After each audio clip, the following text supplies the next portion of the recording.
जय श्री राम। श्री रामचंद्र जी और जानकी जी के विवाह का वर्णन करते हुए संत तुलसीदास जी लिखते हैं कि जब समय आया तो वशिष्ठ जी ने शांतानंद को बुलाया। वे सुनकर आदर सहित आए। तब वशिष्ठ जी ने कहा, जाकर जल्दी से राजकुमारी को ले आइए। यह आज्ञा पाकर वे प्रसन्न मन से चले। पुरोहित की बात सुनकर सखियों सहित चतुर रानी मन में बड़ी प्रसन्न हुई। ब्राह्मणियों व कुल की बूढ़ी स्त्रियों को बुलाकर कुल की रीति करके सुंदर मंगल गीत गाने लगी। जो श्रेष्ठ देवकन्याएं स्त्री वेश में वहां थी, वे स्वभाव से सुंदर और षोडशी थी। उनको देख स्त्रियां सुख पा रही थी। वे बिना पहचाने ही सबको प्राणों से अधिक प्यारी लगती थी। रानी उनको पार्वती, लक्ष्मी जी और सरस्वती के समान जानकर बारंबार उनका सम्मान करने लगी।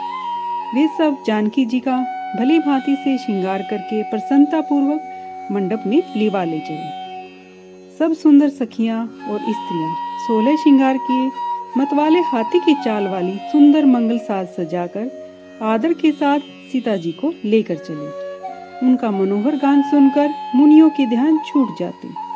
कामदेव को कोयल लज्जित हो जाती। मंजीरा, नूपुर, सुंदर कंगन ताल और गति के अनुसार बजने लगी। स्त्री समुदाय में सहज सुंदरी सीता जी ऐसे शोभा पा रही है मानो कांति रूपी स्त्रियों के झुंड के बीच सुंदर शोभा स्त्री रूप धारण किए सुशोभित हो। सीता जी की सुंदरता का वर्णन कहा नहीं जा सकता, क्योंकि मेरी बुद्धि छोटी है और सुंदरता अधिक है। रूप की राशि और सब भांति से पवित्र सीता जी को बारातियों ने आते हुए देखा। सबने मन ही मन में उन्हें प्रणाम किया। रामचंद्र जी को देख सब मनोरथ सफल हो गए। राजा दशरथ जी पुत्रों सहित प्रसन्न हैं। उनके हृदय में जितना आनंद हुआ वह कहा नहीं जा सकता। देवता प्रणाम करके फूल बरसाने लगे। मंगल के मूल मुनियों ने आशीर्वाद की ध्वनि गूंज उठी। गानों और बाजों का कोलाहल हो रहा है। सब नर नारी प्रेम और आनंद में मगन है। इस प्रकार जानकी जी मंडप में आए। मुनीश्वर प्रसन्नता पूर्वक सरस्वती वाचन करने लगे। उस समय दोनों कुल गुरुओं के वेद की विधि और कुल के व्यवहार के अनुसार सब रीति की।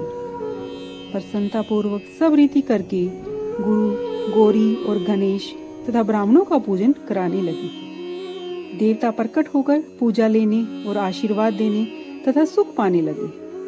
मधुपर्क और मंगल की वस्तु जो जिस समय मुनि के मन में इच्छा करते, वह सब सोने के कटोरों और कलशों में भरकर सेवक लोग खड़े रहते।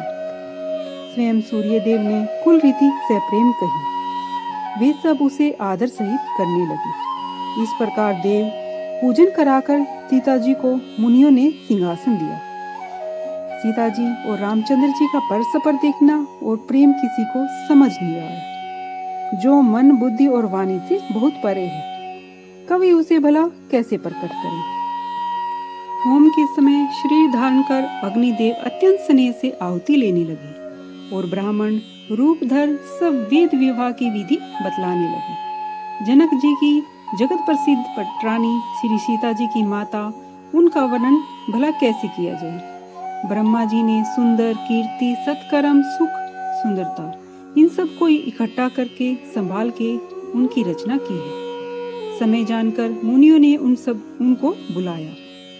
सुनते ही सुहागन स्त्रियां आदर सहित उन्हें ले आई। जनक जी की बाई और रानी सुनयना ऐसे शोभित हुई मानो हिमाचल के साथ मैना शोभित हो। पवित्र, सुगंधित और मांगलिक जल से भरे हुए सोने के कलश और मणियों की सुंदर पराती राजा और रानी ने प्रसन्नता पूर्वक अपने हाथों से रामचंद्र जी के आगे रखी। मुनि मंगलवाणी से वेद पढ़ने लगे। अवसर जानकर आकाश में फूलों की झड़ी लग गई। दूल्हे को देखकर राजा रानी मन में मगन हो गए और पवित्र चरणों को पखारने लगे। वे रामचंद्र जी के चरणों को पखारने लगे और प्रेम से दोनों के शरीर रोमांचित हो गए। आकाश और नगर में गानों और बाजों की जय जयकार की ध्वनि चारों ओर फैल गई। जो चरण कमल शिव जी के हृदय रूपी सरोवर में सदैव विराजते हैं और जिनका स्मरण करते ही मन निर्मल हो जाता है और कलयुग के सब पाप दूर हो जाते हैं, जिनको छूकर गौतम मुनि की स्त्री अहिल्या ने उत्तम गति पाई। जिन चरणाविदों के मकरंद को शिवजी ने अपने शरीर पर धारण किया और जिसे देवताओं ने पवित्रता की सीमा कहा है, जिन चरण कमलों को मुनिजन अपने मन का भोरा बना के और सदैव उनके सेवा करते हैं तथा इच्छा अनुसार गति पाते हैं, बड़े भाग्यवान जनक जी उन्हीं चरणों को पखारने लगे। तब सब लोग जय जयकार करने लगे। जय श्री राम।